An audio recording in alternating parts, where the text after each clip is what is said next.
Hindi maganda masyado. Pag-spray, ang ganda dito. This is the crookedest street in San Francisco.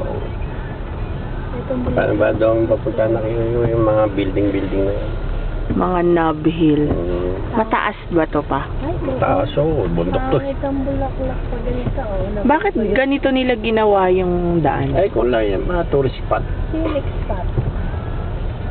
Kaya mo kayo nakuhanan na. Maganda sa babae, kita mo yung ibaba. Pagdating ng dating doon. Tigil mo.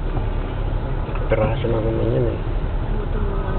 Pwede naman itong bahay na po. O yan, makakarating na kung saan bansa itong ating kotse na kinukunan nila tayo. Oo nga mo. Bumababa talaga sila. Sa bubang yun, Bak, may nakapark pang kotse, no? Ay, kanila mong dyan sila nakatira eh. Diyos ko, day. Napakahirap naman yung magti-3-point turn ka sa ganito. Merong sumasad. Ay, hindi ka makakapag 3 point ditong iksing Sino to. anak, marami sumasad sa Kipot na ito. Oh.